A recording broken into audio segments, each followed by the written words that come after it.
नीतीश कुमार का शपथ ग्रहण समारोह संपन्न हो गया, लेकिन सबसे बड़ा सवाल आज की तारीख में यह है कि क्या नरेंद्र मोदी जी ने यह वाकई बहुत महंगा सौदा कर लिया और क्या नीतीश कुमार अब बीजेपी की भी, अपनी तो छोड़िए, बीजेपी की भी लुटिया डुबोने जा रहे हैं। और इसके कई बड़े कारण हैं जो एक एक करके मैं आपके सामने रखूंगा। यहां पटना में, बिहार में मैं मौजूद हूं। कल जो कुछ हुआ राजभवन के अंदर वो तो मैंने देखा ही, लेकिन उसके बावजूद यहां की आबो हवा में जो कुछ महसूस कर पा रहा हूं, यहां की राजनीति को जो कुछ पढ़ पा रहा हूं, वो मैं आपके सामने रखूंगा। और क्या बड़े ऐसे कारण हैं जिसकी वजह से साफ तौर पर यह कहा जा सकता है कि कहीं ना कहीं नरेंद्र मोदी जी ने महंगा सौदा कर लिया। देखिए, बिल्कुल साफ है, लोग इस बात को खुल करके कह रहे हैं कि नीतीश कुमार ने दबाव में आकर के समझौता किया है। पहला जो कारण है वो यही आमतौर पर लोग बता रहे हैं कि सरकार आसानी से चल रही थी, आराम से चल रही थी, नौकरियों की बात हो रही थी, रोजगार की बात हो रही थी, गरीबों को पैसा देने की बात हो रही थी, जातीय जनगणना की बात हो रही थी, आरक्षण की बात हो रही थी।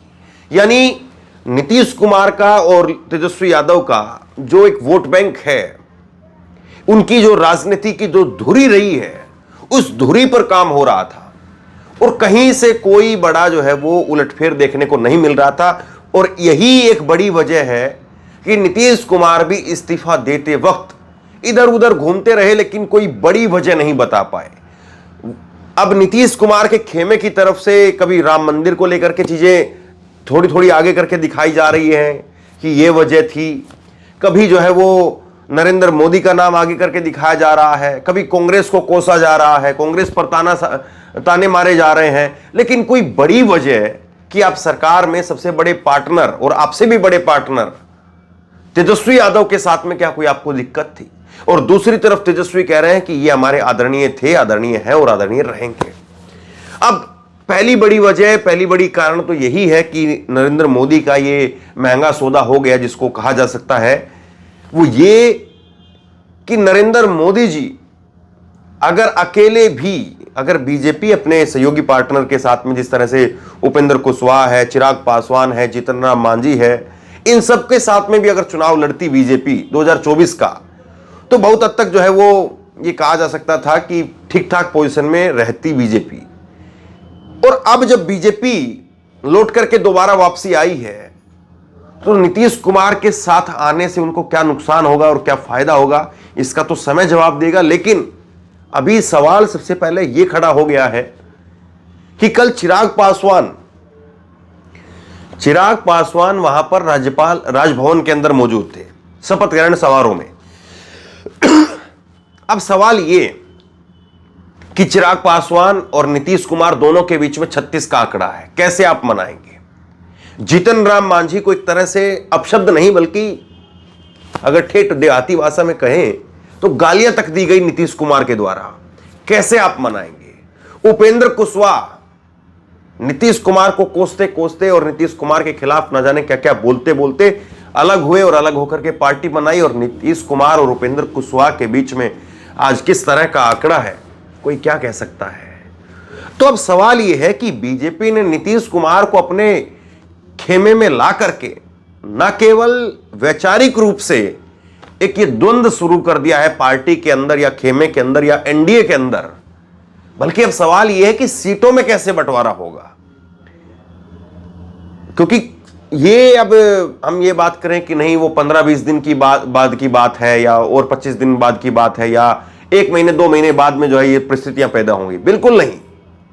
जब ये बंटवारा हुआ, जब ये सौदा हुआ, तभी तब सब कुछ तय कर लिया गया होगा कि चिराग पासवान उनको कैसे मनाएंगे। क्योंकि कल जो शपथ हुई है उसमें सम्राट चौधरी और विजय सिन्हा बीजेपी की तरफ से डिप्टी सीएम बन गए, 8 मंत्रियों को भी शपथ दिलवाई गई और जीतन राम मांझी के 4 विधायक हैं, 2 को अपने कोटे से वो मांग रहे हैं, उनको भी 2 देना है। तो ये सवाल है कि अब चिराग पासवान, उनके पास विधायक नहीं, लेकिन चिराग पासवान क्या करेंगे? वो जाहिर सी बात है वो लोकसभा के अंदर दावेदारी ठोकेंगे। और कल चिराग पासवान जेपी नड्डा के ठीक बगल में बैठे हुए थे। तो बहुत कुछ संकेत है, एक तरफ जो है नीतीश कुमार और एक तरफ चिराग पासवान। और नीतीश कुमार और चिराग पासवान 2020 के लोकसभा चुनाव को, विधानसभा चुनाव को याद कर लीजिए। नीतीश कुमार और चिराग पासवान के बीच में जो बातचीत चली और उसके बाद में कभी बातचीत ही नहीं हुई। तो यह सवाल है कि कैसे जो है वो इन सारी चीजों को बीजेपी एकजुट करेगी, एक प्लेटफॉर्म पर लेकर के आएगी। ये और तीसरी बड़ी बात, नीतीश कुमार खुद घिर गए हैं सामाजिक मुद्दे के ऊपर। नीतीश कुमार घिर गए हैं, और कैसे गिरे जरा समझिए इस बात को। देखिए, बिहार के अंदर जाति जनगणना हुई और फिर उसके बाद में सबने इस मुद्दे को पकड़ा, कैच किया। कांग्रेस ने जगह जगह पर इस मुद्दे को कैच किया, चुनावी मुद्दा बनाया कि जहां पर हमारी सरकार है वहां पर हम जाति जनगणना कराएंगे और जहां पर सरकार आएगी वहां पर कराएंगे। अब सवाल यह है कि जो सरकार अभी केंद्र में बैठी हुई है और जब पूरी विपक्ष की तमाम पार्टियां, चाहे वो अखिलेश यादव हों, चाहे वो जो है कांग्रेस पार्टी हो, चाहे वो और क्षेत्रीय अन्य पार्टियां हो, चाहे दक्षिण भारत की पार्टियां हो, जब सब बात कर रहे हैं कि जातीय जनगणना होनी चाहिए और नरेंद्र मोदी जो कि केंद्र की सत्ता में बैठे हुए हैं, तो सवाल यह पूछा जाएगा कि नीतीश कुमार अब इस मुद्दे पर क्या बोलेंगे। जब जातीय जनगणना का मुद्दा लोगों के बीच में आएगा, जब जातीय जनगणना का मुद्दा जब चुनावी भाषणों में उछाला जाएगा कि देखिए हमने पहली बार 17 साल की सरकार में 17 महीने के अंदर, 17 साल की सरकार बीजेपी की और एनडीए ये इसकी नीतीश कुमार की रही, लेकिन वो काम नहीं हो पाए जो काम हमने 17 महीने में कर दिए। और तेजस्वी यादव ने कल इन सारी चीजों का जिक्र किया। तेजस्वी यादव ने कहा कि जो काम ये 17 साल में नहीं कर पाए हमने 17 महीने में कर दिए। और तेजस्वी यादव अभी जो कूल बॉय के तौर पर दिख रहे हैं, ये लोगों को हैरान कर रहा है, परेशान कर रहा है कि इतने शांत कैसे हैं। कुछ तो उल्टा सीधा बोलना चाहिए था जिससे बीजेपी को या जेडीयू को कुछ मदद मिल जाती, काउंटर मिल जाता और फिर उसके बाद में उस पर अटैक किया जाता। लेकिन वो तो कह रहे हैं पहली लाइन में कि हमारे आदरणीय थे, आदरणीय है और आदरणीय रहेंगे, वो हमारे अभिभावक हैं, मैं कभी उनके प्रति जो है द्वेष नहीं रखूंगा।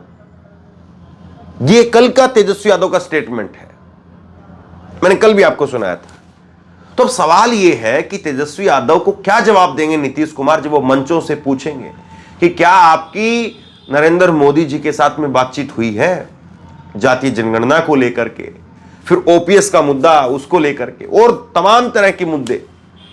क्योंकि नीतीश कुमार अगर इधर रहते तो ओपोजिशन के तौर पर केवल बीजेपी रहती और केवल बीजेपी का के ऊपर अटैक होता, तेजस्वी यादव का, लालू प्रसाद यादव का, नीतीश कुमार का। और देखिए आप जो है वो कितनी बड़ी गलती कर रहे हैं। नरेंद्र मोदी के ऊपर अगर आए हम घूम करके, तो नरेंद्र मोदी कितनी बड़ी गलती कर रहे हैं। पहले महाराष्ट्र के अंदर किया, आप इतने दुश्मन क्यों बनाते जा रहे हैं, इतने लोगों को जो है वो आप सिंपैथी क्यों देते जा रहे हैं। और ये आपके लिए क्या नुकसानदेह नहीं होगा, निश्चित तौर पर होगा। आपने महाराष्ट्र में क्या किया, आपने महाराष्ट्र में शिवसेना की सरकार गिरा दी और शिवसेना की पार्टी ही तोड़ दी, फिर शिवसेना भी उनको दे दी, सरकार भी उनको दे दी। तो क्या उद्धव ठाकरे को इसका फायदा नहीं होगा? और क्या उद्धव ठाकरे इस बात को लेकर के लोगों के बीच में जब जाएंगे तो लोग उनको वोट नहीं करेंगे क्या? जब आपका घर तोड़ा गया है और आप बाहर खड़े होकर के गली में कह रहे हैं कि देखो मेरा घर तोड़ दिया, मेरे ही घर पर कब्जा कर लिया और मुझे सड़क पर बैठा दिया, तो क्या सड़क पर चलती हुई जनता आपकी बात को नहीं सुनेगी? क्या सड़क पर चलती हुई जनता वो ये जिक्र नहीं करेगी कि हां बात तो सही है? सड़क पर चलती हुई जनता वो पत्थर मार करके, लाठी मार करके, दबदबा दिखा करके उनका घर खाली करवा करके नहीं दे सकती है, लेकिन सड़क की जनता वोट के तौर पर जरूर एक नया घर बना करके दे सकती है। तो शिवसेना के साथ में आपने यही किया, फिर उसके बाद में शरद पवार के साथ में आपने यही किया। शरद पवार को तो आप क्या कुछ कहते रहे हैं, राजनीति उनसे सीखी, उंगली पकड़ करके सीखी, ये किसके बयान रहे हैं? तो यही सारा काम आपने शरद पवार के साथ किया और शरद पवार के बाद में आज यही काम आपने लालू प्रसाद यादव के साथ कर दिया। और लालू प्रसाद यादव अभी तक इस पिक्चर में नहीं आए हैं। ये जो सरकार गिरी है, सरकार बनी है, इस पिक्चर के अंदर लालू प्रसाद यादव नहीं आए हैं।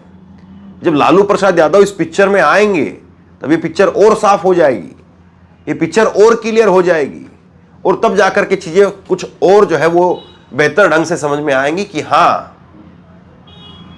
ये जितना आसान समझा जा रहा था वो इतना आसान नहीं है। और तीसरी बड़ी बात यह है कि नीतीश कुमार को लेकर के लोग बिहार के, मैं देख रहा हूं, बात कर रहा हूं, लगातार मैं यहां पर हूं तो मैं बात कर रहा हूं तो लोग कह रहे हैं कि यार ये क्या कर दिया है। मतलब लोग अभी सच में इससे परेशान दिखाई दे रहे हैं। सच में लोग कह रहे हैं कि नहीं, ये अटपटा हो गया है।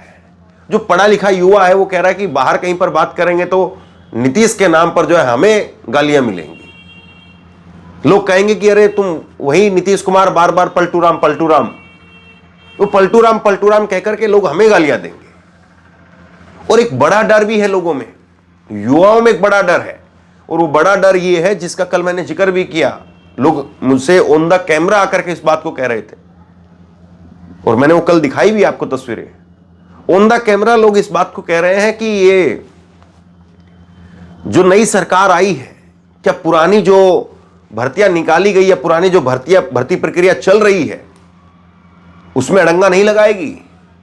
और जो पुरानी भर्ती प्रक्रिया चल रही है क्या उनको नियुक्तियां मिल जाएंगी?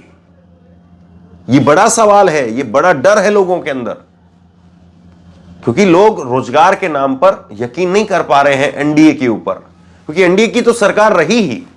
लेकिन आप बताइए कि क्या बिहार में रोजगार मिल रहा है? ऐसी खबरें दिल्ली तक आ पाई? दिल्ली तक यह आता रहा कि छठ पूजा में ट्रेन पर इतनी भारी भीड़ है। तो ये सब कुछ क्यों होता रहा? क्योंकि बिहार की जनता रोजगार के लिए बाहर भागती रही, और वो फिर अपने त्योहारों पर जब घर आते हैं तो सरकारें जो हैं वो ट्रेनों का इंतजाम तक नहीं कर पाती है। एक दिन के लिए उन बिहार के लोगों को नहीं संभाल पाती है। जो बिहार के लोग 365 दिन बिहार से बाहर रह करके कमाते हैं और बिहार में पैसा भेजते हैं, लेकिन बिहार की सरकार एक दिन के लिए उनका इंतजामात नहीं कर पाती है कि वो ठीक से आ जाएं और ठीक से वापस चले जाएं। इतना भी नहीं हो पाता है। तो ये सवाल है कि नीतीश कुमार से अब जातीय जनगणना को लेकर के नरेंद्र मोदी के हवाले से सवाल पूछे जाएंगे कि आप ये बताइए कि नरेंद्र मोदी को आप क्या कहेंगे जातीय जनगणना के मुद्दे पर, आरक्षण के मुद्दे पर। जो काम यहां पर सरकार में हो रहा था, महागठबंधन की सरकार में हो रहा था, क्या वो काम आप बीजेपी से करवा पाएंगे? तो ये सवाल है। और नीतीश कुमार अब एक तरह से उनकी जो है वो जो राजनीति थी या उनका जो वोट था वो पहले से ही आप देखिए ग्राफ कितना नीचे गिर गया है। इस बार के चुनाव में तीसरी पार्टी रहे वो, पहले नंबर पर आरजेडी, दूसरे पर बीजेपी और तीसरे नंबर पर जो है वो इनकी पार्टी। अब ऐसे में हो सकता है कि अगले चुनाव में ये और 15-20 सीटों की पार्टी बन करके रह जाए कि 15-20 सीटें जो है केवल इनकी आई और उसके बाद में बीजेपी जब तक इनको रखेगी तब तक जरूरत है। लेकिन अगर 15-20 सीट आई तो बीजेपी हो सकता है तभी अपना मुख्यमंत्री बैठा दे। और लोग तो ये भी कह रहे हैं कि 4 महीने के लिए तो कहीं मंगनी नहीं हुई है, 4 महीने के लिए, और 4 महीने के लिए मंगनी रहेगी और उसके बाद में फिर रिश्ता तोड़ करके और नया दूल्हा बैठा दिया जाएगा। ये भी एक सवाल जो है लोग पूछ रहे हैं। ये भी बिहार में, पटना में लोगों का जो है चर्चा का विषय बना हुआ है कि केवल 4 महीने के लिए तो सरकार में नहीं है। जैसे लोकसभा चुनाव हुए और उसके बाद में खेल खत्म, या फिर जो नई सरकार बनेगी तो नई सरकार में फिर जो है वो नीतीश कुमार अपने आप को कंफर्ट करने के लिए कि कहीं उन पर, जैसे अब बीजेपी के ऊपर आरोप लगते हैं कि सीबीआई, ईडी और तमाम तरीके से लोगों को घेरने का काम करती है, तो कहीं उसी लहजे में अगर नई सरकार भी काम करने लग गई तो नीतीश कुमार को कहीं ईडी, सीबीआई का डर तो नहीं सताने लगा है। मैं खुल करके इस बात को कहता रहा कि बीजेपी अभी तक ईडी, सीबीआई का, आईटी का नीतीश कुमार के ऊपर कम से कम कोई शिकंजा नहीं कस पाई थी। लेकिन क्या ये सब कुछ पहले से तय था? कई पोस्टर कल बिहार में लगे, और वो पोस्टर बिहार में लगे तो लोग पूछने लगे कि इतने जल्दी ये पोस्टर कैसे तैयार हो गए? क्या इसकी पटकथा, इसकी स्क्रिप्ट वो बहुत पहले से तय थी? सुबह दोपहर में जो है वो इस्तीफा देने के लिए जाते हैं, शाम को शपथ होती है, और इस बीच में जब वो खाना खाने के लिए गए थे राज्यपाल के साथ में और तमाम विधायकों के साथ में, तभी पोस्टर लग गए।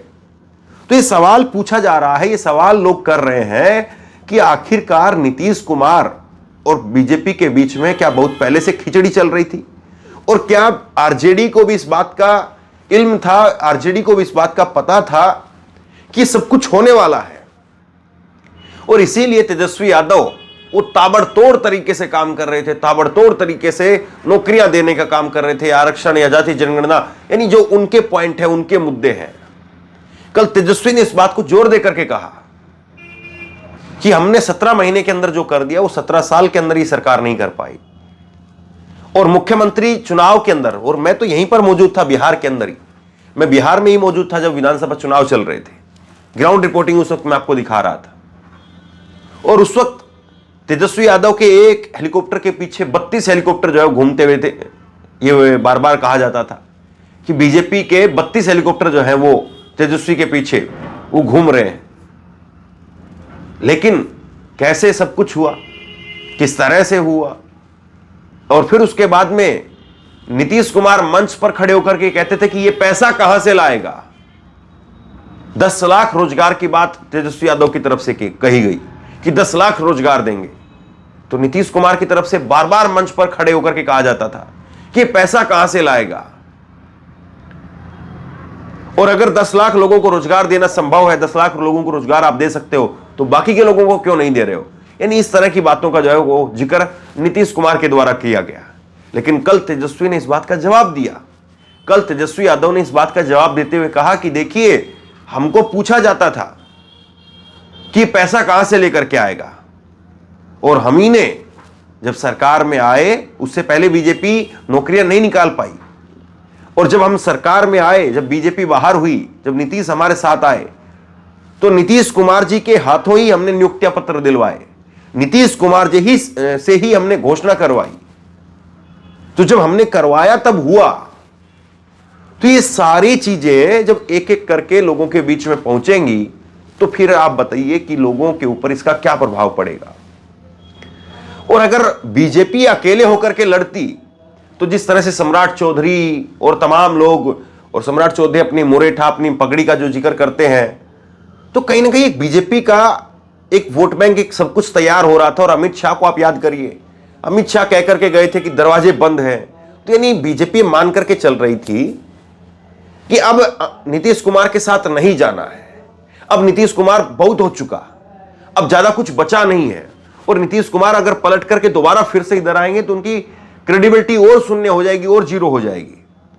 लेकिन पता नहीं क्यों मोदी जी के दिमाग में ये सारा प्लान आया, और अचानक से नीतीश कुमार के नाम पर सब कुछ तय हो गया। तो सवाल यह है कि नीतीश कुमार के नाम पर जो तय हुआ है, ये क्या ये बीजेपी को तगड़ा झटका नहीं देने वाला है? क्या नीतीश कुमार के आने से बीजेपी को फायदा कम और नुकसान ज्यादा होने के आसार बन गए हैं? अब होगा क्या, ये तो वक्त बताएगा। लेकिन अभी के आज के जो समीकरण है, वो सीधे तौर पर बीजेपी के लिए खतरे की घंटी जरूर बजाते हुए दिख रहे हैं। बहरहाल आप बताइए कि आप क्या सोचते हैं, नीचे कमेंट बॉक्स में अपनी राय लिख करके जरूर बताइए। इस वीडियो को खूब शेयर कीजिए, लोगों तक पहुंचाइए, और इसी तरह की तमाम खबरों के लिए ऑनलाइन न्यूज इंडिया को सब्सक्राइब कीजिए। साथ में जो बेल आइकन है घंटी, उसको जरूर दबाइए, ताकि जैसे ही कोई खबर अपलोड करें उसकी नोटिफिकेशन सीधे सबसे पहले आपको मिल सके। अगर ये वीडियो फेसबुक पर देख रहे हैं तो फेसबुक पर हमारे पेज को लाइक कीजिए, फॉलो कीजिए, और इस खबर को शेयर कीजिए। आपका बहुत बहुत धन्यवाद।